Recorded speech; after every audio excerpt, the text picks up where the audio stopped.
Hello everyone and welcome back to Mathboltmaster. আৰম্ভ কৰোঁ আমাৰ আজিৰ সেশনটো তো আজিৰ সেশনটো হ'ব এটা ভিডিঅ' সেশন তো আমি লাষ্ট সেশনৰ কথা পাতি আছিলোঁ পেৰিমিটাৰ ওপৰত এটা ব্ৰিফ ইন্ট্ৰডাকশন এটা দিয়া গৈছিল পেৰিমিটাৰনো কি হয় তো জেনেৰেলি কি হয় আমাৰ তাত বাউণ্ডাৰী থাকিব তো সেই বাউণ্ডাৰীৰ যোনটো লেংথ হয় তো সেই লেংথটোকে আমি পেৰিমিটাৰ বুলি কওঁ তো আজি এইটোৰ কন্টিনিউৱেশ্যনত আমি আৰু এটা পেৰিমিটাৰৰ ওপৰত আৰু অলপ চাওঁ কি পেৰিমিটাৰ কি নহয় পেৰিমিটাৰ অফ এ শেপ বুলি কৈ যদি কোৱা হয় তেনেহ'লে কি হয় যেহেতু ভিডিঅ' হয় এইটো ভিডিঅ'টো আমি চাই ল'ম আৰু ষ্টেপ বাই ষ্টেপ বুজিবলৈ চেষ্টা কৰিম এতিয়া ইয়াতে আৰম্ভণিতে এটা কুৱেশ্যন এটা দি আছে what is the perimeter of the shape each square in the grid is a 1 by 1 centimeter square তো ইয়াতে দেখাই পাইছে এটা গ্ৰিড বনোৱা হৈছে তো ইয়াতে এটা যোনটো স্কুৱেৰ গ্ৰিড হয় সৰু সৰু এটা যোনটো স্কুৱেৰ গ্ৰিড হয় সেইটো কোৱা আছে এইটো 1 centimeter by 1 centimeter তাৰমানে ইয়াৰ লেংথ হৈছে 1 centimeter by 1 centimeter ফাইন এতিয়া ইয়াতে এটা শ্বেপ এটা দি আছে আমাক সুধিছে এই শ্বেপটোৰ পেৰিমিটাৰ কিনো হয় What is the perimeter of the shape? Each square in the grid is a 1 by 1 centimeter square. So all we have to do is add up the lengths of these blue segments right over here, and they put it on this nice grid, and each box here is 1 by 1. So we could, let's say we start up here, and we want to make sure that we only go to where we started and we don't double count. So this perimeter is 1, 2, 3, 4, 5, 6, 7, 8, 9, 10, 11, 12, 13, 14, 15, 16, 17, 18, 19, 20, 21, 22, 23, 24 centimeters long.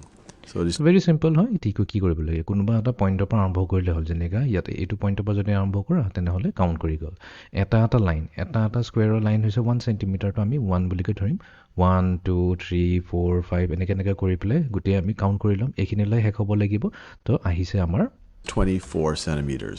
24 তো ইয়াতে 24 আহি পেলাই check কৰি ল'ব আনসাৰটো correct হৈ যাব The other way we could have thought about this is you could have looked at the length of each of these sides. So this is 1 plus 2 plus 3 plus 1 plus 3 plus 1 plus, what is this, 5 plus 2 plus 4 plus 2. And you would have also gotten 24 centimeters. আৰু এটা technique হৈছে তো আমি গোটেই সাইডটো চাই ল'ব পাৰোঁ এই সাইডটো 1 হ'ব তাৰপিছত ইয়াতে দুটা স্কুৱেৰ আছে তো দুটা স্কুৱেৰ প্লাছ 2 হৈ যাব তো এনেকৈ আমি 1 প্লাছ 2 কৰি যাম নেক্সট ইয়াতে 1 2 3 তিনিটা আছে তো আমি প্লাছ 3 কৰিলোঁ নেক্সট এই সাইডৰ কাৰণে প্লাছ 1 তাৰপিছত তলৰ সাইড 1 2 3 3 আছে তো প্লাছ 3 হৈ গ'ল প্লাছ আকৌ এই সাইডটোৰ কাৰণে হৈ যাব প্লাছ 1 ঠিক আছে প্লাছ তাৰপিছত যাম আমি 1 2 3 4 5 5 আছে প্লাছ 5 কৰিলোঁ প্লাছ ওপৰলৈ উঠি আহিছোঁ 1 2 2 প্লাছ এই ওপৰৰ সাইডটো হ'ব 5 1 2 3 1 2 3 4 হ'ব 5 নহয় প্লাছ 4 মাই মিষ্টেক প্লাছ তাৰপিছত আৰু আমি দুইবাৰ ওপৰলৈ যাম প্লাছ 2 এই গোটেইটো যদি আমি সাম কৰি দিওঁ এইটো আহি যাব আমাৰ 24 তো যেনেকৈ কৰা আনসাৰটো ৰাইট আহিলে হ'ল Let's do a couple more of these. What is the perimeter of the square? So once again, it's the length of all of the segments that define the outside boundary of the square. And by definition, a square, all of its sides are equal. So you have 4 sides that are all 7 meters long. So you could say it's 7 meters plus 7 meters plus 7 meters plus 7 meters, or it's 4 times 7 meters, or 28 meters.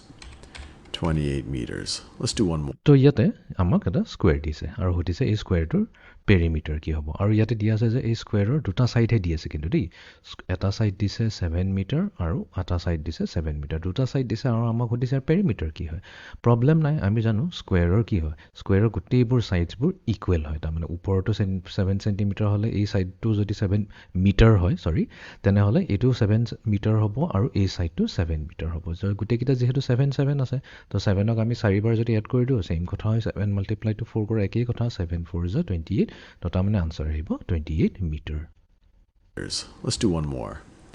What is the perimeter of the regular pentagon?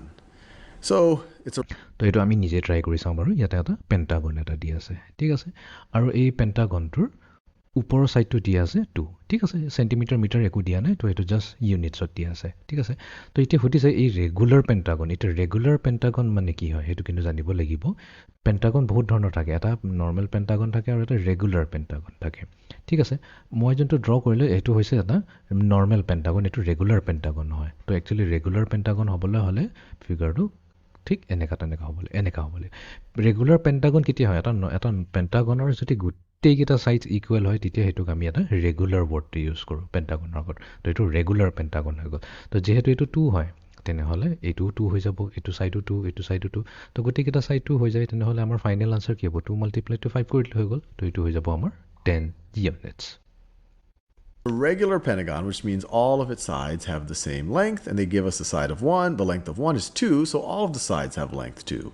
So it's going to be 2 plus 2 plus 2 plus 2 plus 2, or essentially 5 2s. Or another way of thinking about it is it's 5 times 2, which is going to be 10. You have 5 sides of this pentagon. Each of those sides are 2 units long.